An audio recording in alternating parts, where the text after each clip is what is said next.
Hey everybody, welcome back to the channel. So this video is effectively an open love letter to the Apache and the Hokum, and I'm doing this now for a couple of reasons. It's quite timely.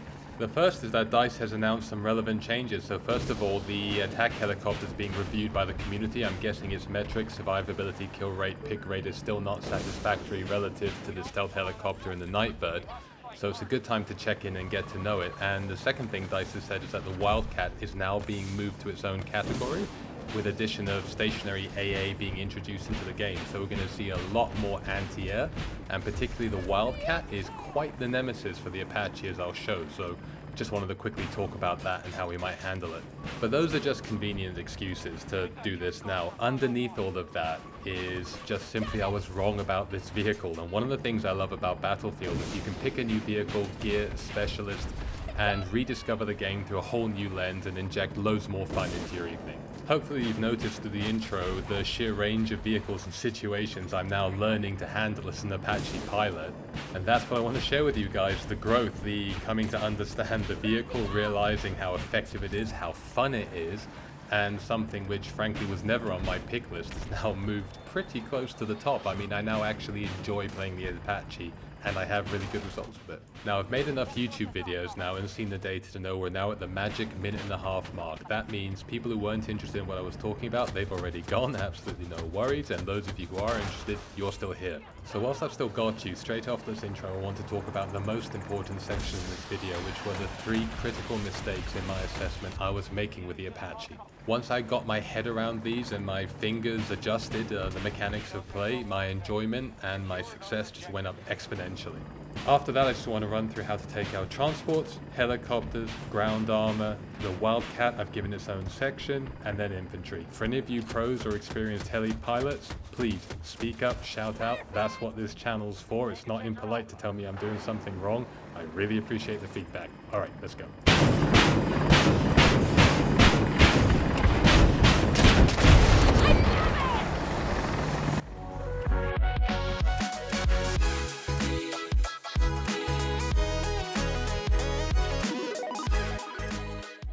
Okay, so first of all, let's sort out the loadout. 1. Take the 127mm rockets. Do not take anti-personnel. Next, while the AGM missile is extremely good, I love it on the stealth chopper, it's very good on the Nightbird. For the Apache, because of the way you're going to want to play, the tow is the way to go. Now, the first mistake I was making was not maximizing my uptime, and credit to Cabal 2040, thank you for pointing this out to me. I was so focused on guiding in the tow that I forgot to switch over to my missiles and shoot them at the same time, which means I had to go around twice, which is very inefficient. Now watch this example where I fire the tow and then immediately switch to the missiles, and also check out the range, mistake number 2 I was making. This is the golden range to fire on. Your missiles will converge perfectly on your crosshair. Boom, overwhelming firepower, 1 pass. The thing about the Apache is as you get closer and closer to your target, your missiles will diverge more and more from the central crosshair, to the point that when you get right the way up, you effectively have to make a choice. Do you want to aim with the left-hand missile only, or do you want to aim with the right-hand missile only? Watch in this fight when I'm up close how I swing the helicopter across to the right so the left-hand missile catches the stealth helicopter I'm in a fight with. And here's another example when I'm chasing a jeep. When you get too close, I'm deliberately aiming to the right. I'm completely ignoring the right-hand missile. I'm only using my left missile to target the vehicle, because when you're that close, that's what you have to do if you want to get a hit. Keep in mind, this rule doesn't apply when you're firing at a broadside target like you're going to see here. You can just fire away no matter how close you get.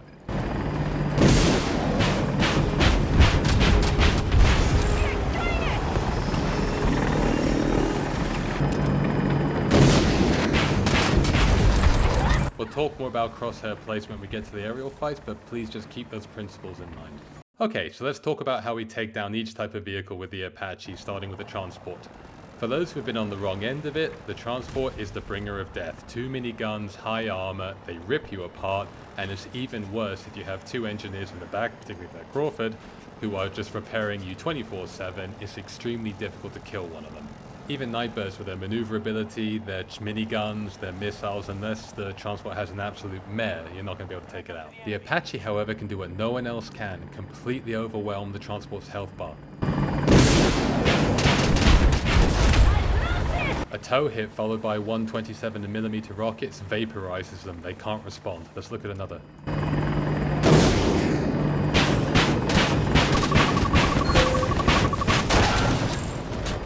If you fire from that golden range where your missiles are accurate and you hit them with a tow, they just melt.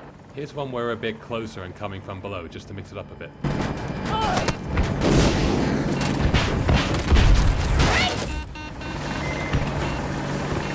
You probably saw me doing this in the intro as well, so one more for luck, just to prove it really is a methodology.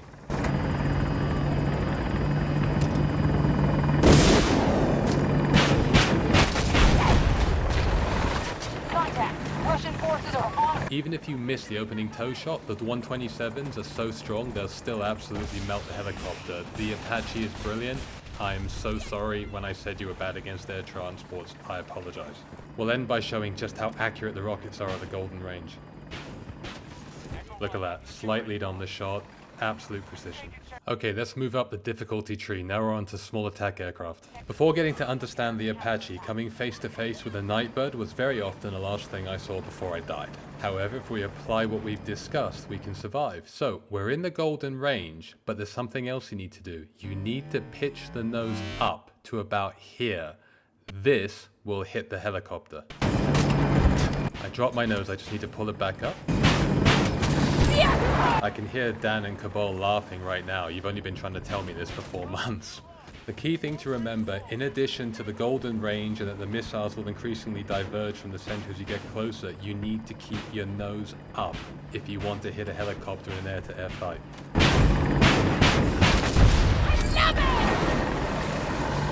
Here's a really extreme example. Watch to the extent I had to pitch my nose up into the sky above the helicopter to hit it. The enemy is trying to take Charlie 1. As you can see, the point at which I made contact, it was even barely on my screen, but I promise you, you do get used to it. Now, just a final bit of advice, if you do find that a helicopter's diving fast and low, it can be very difficult to hit them with the missiles. So here's what I recommend you do. If you're high enough and you're not in danger from these players or rail guns, jump into the co-pilot seat, use the 30mm, and just pound them. The only thing to remember is do not let the helicopter get above you, otherwise you're going to have a very bad day.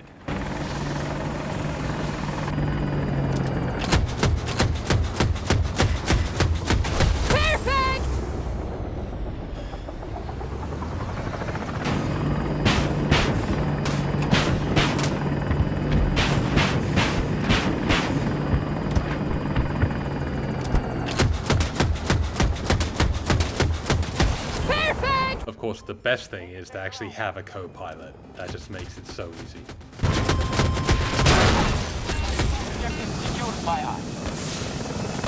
Okay, so this brings us to armored ground vehicles. Now, the same rules apply. Get your tow missile ready, get into the golden range, fire, immediately switch over to your 127 mils, and pound them, preferably in the broadside, to maximize the chance of your missiles hitting. It's very unusual you're going to take out a heavily armored vehicle in one pass, so always be prepared to go around for a second run if you have to.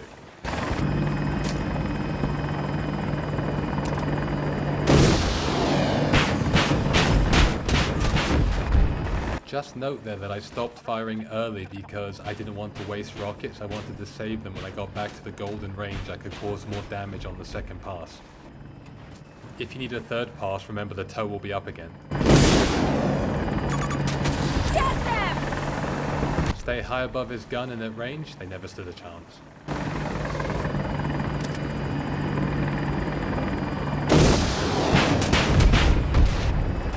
Again, I was a little bit too close, so don't waste your rockets, get back to golden range. He's put his active protection up, so just back off and wait for your chance to strike.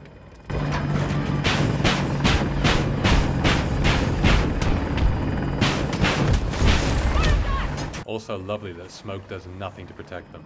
Okay, this one was a little bit more challenging. Let's have some fun. Now, I don't know if you saw that railgun flash, but I did, so I just want to back right away, get high up into the air so I don't get railgunned, but I'm not giving up on this guy. I'm going to take a risk.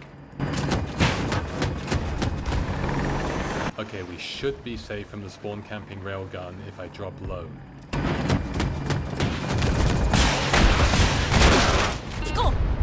Rewarded. Alright, let's go after the MAV, the toughest enough to crack. Highest armor, particularly if you have a crew that's repairing it and looking after it. Now, when you fight the MAV, just stay back as far as you can. Stay in that golden range where missiles converge. You will take a few knocks off them, particularly if you've got people crewing the guns. But as long as you feel alright and your health is above 50%, keep going, you should be fine.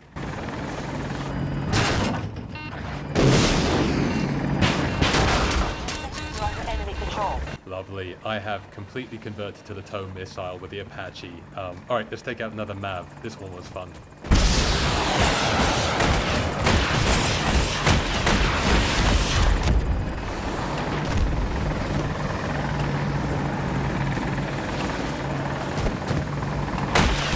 I think you know what I'm going to say by now. Too close, get back to the right range, finish him off.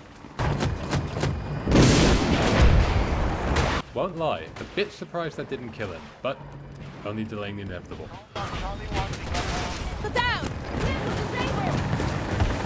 Okay, I just want to show this last one for the heavily armored vehicles. It's against a brawler, and it's interesting because the brawler actually tries to fight back. So I wasn't sure whose side it was on when it was called in. I now see it's an enemy. When you go all the way back to where your missiles are highly accurate, nice try Lees, the brawler has absolutely nothing. Just have fun from this range.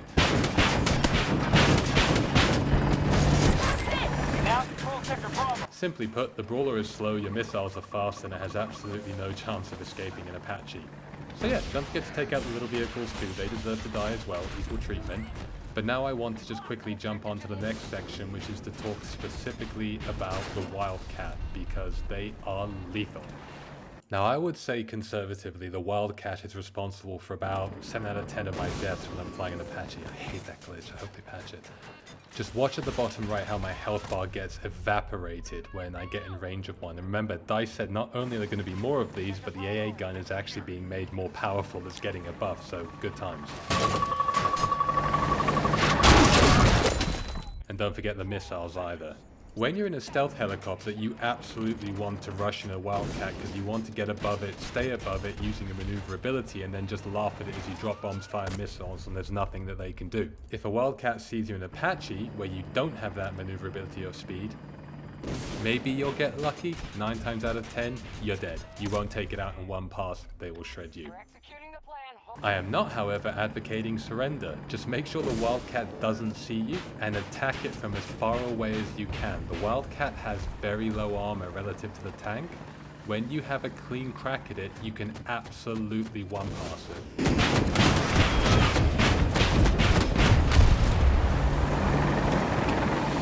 Better still is finding one that's already damaged by a team.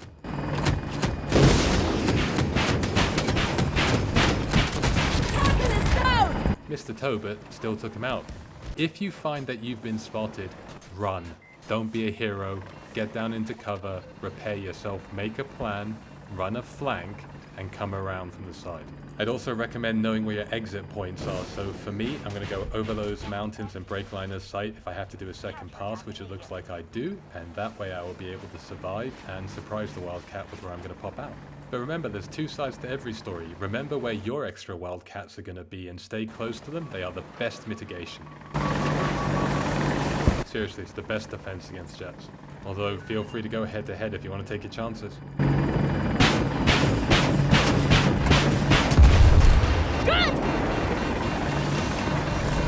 Okay, so this brings me to the last thing I want to talk about, and that is anti-personnel. Despite their name, the anti-vehicle missiles are actually better at killing infantry than the anti-personnel rockets are. And here's the proof.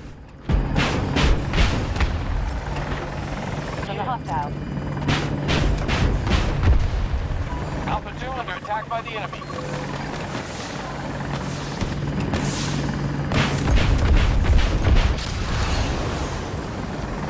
Funnily enough, the tow missile is also extremely good at taking out infantry.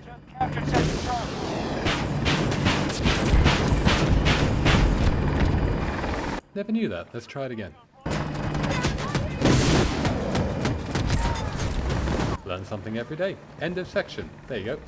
Okay, we're very much at time, so let's wrap this up. I hope I've demonstrated through my own growth about how the Apache can be absolutely brilliant, and if you had any reservations about it, please do pick it up and have a go. If you already knew all of this and have been trying to tell me this for months and you're currently slow hand clapping that I finally got there, I can be taught. Old dog. I'm 40, guys. Give me time. Have a wonderful weekend. I really do hope you've learned something. I also had a little bit of fun along the way. Happy Apacheing. Have a great one. Catch you in the next one. Bye-bye.